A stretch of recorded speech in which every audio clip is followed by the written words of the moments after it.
Alright, so, it's important to note that my own life experience is the primary source of information here.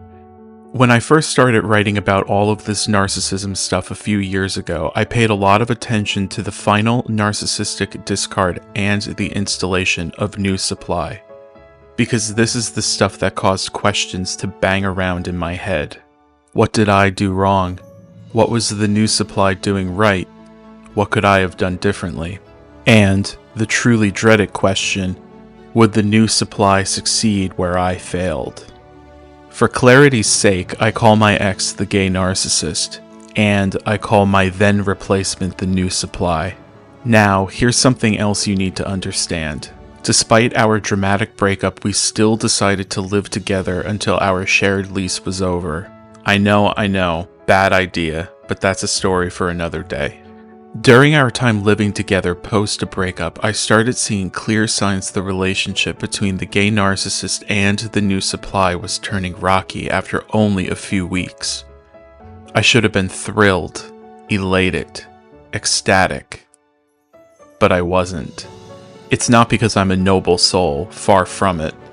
The more signs of dysfunction I saw, the worse it made me feel. The more it made me question my own past with the Gay Narcissist. Was anything real at all? I kept questioning the narrative he was feeding me despite my dark emotions telling me I was a failure and a loser who deserved everything I was getting. It was confusing and disorienting. These are the three big signs I saw proving the Gay Narcissist and the New Supply were not so perfect after all, despite all of the happiness he was advertising. Everything was in the open after the Final Narcissistic Discard. I was out, the New Supply was in, and the Gay Narcissist was a man reborn filled with life and vigor. He even quit smoking. Who needed nicotine when you had your true soulmate at your side? On top of that, the Gay Narcissist was not shy around me in the slightest. Despite being officially Splitsville on paper, we still had years of shared history. And he enjoyed confiding in me as much as I allowed. It is not a stretch of the imagination to believe he thought I should be happy for him. And since, in his mind, I was now his trusted roommate, confidant, and all-around pal, he was upfront that true love conquered tobacco.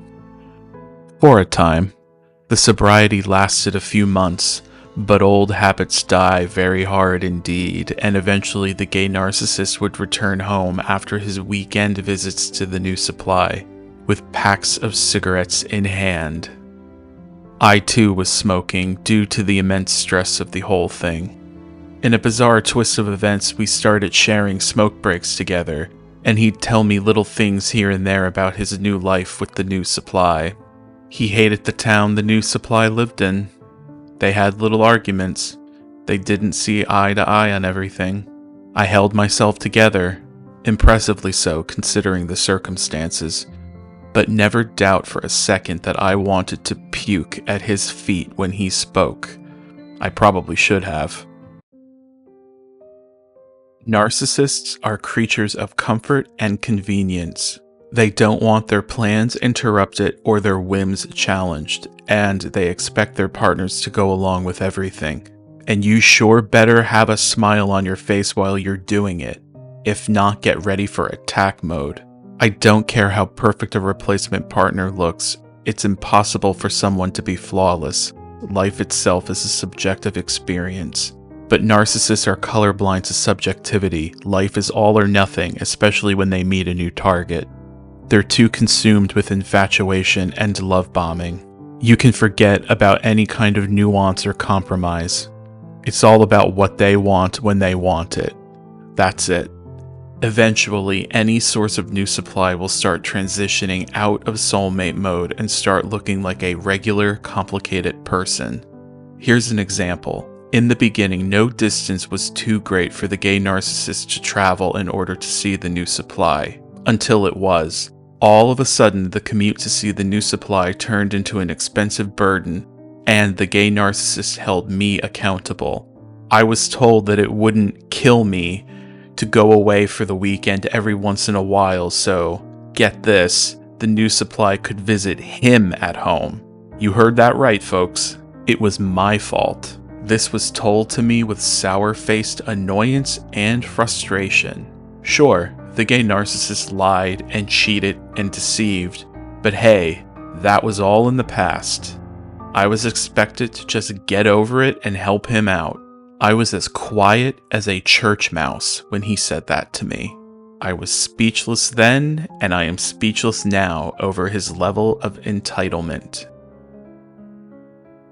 Being discarded and replaced is a horrible feeling, but it's also a pretty gross feeling knowing the narcissist now sees your replacement as imperfect too, and so they start searching for fresh attention and validation to float their wounded egos when the official new supply isn't so new anymore. The need for narcissistic supply is always and forever of paramount importance. That's why the vampire is a strong metaphor for describing narcissists. The hunt for blood is paramount to a vampire. The hunt for supply is paramount to a narcissist. They both need sustenance from their targets and victims to survive. I eventually started seeing the glum and sour moods of the gay narcissist return as the weeks and months passed. He'd hint here and there about his troubles in paradise.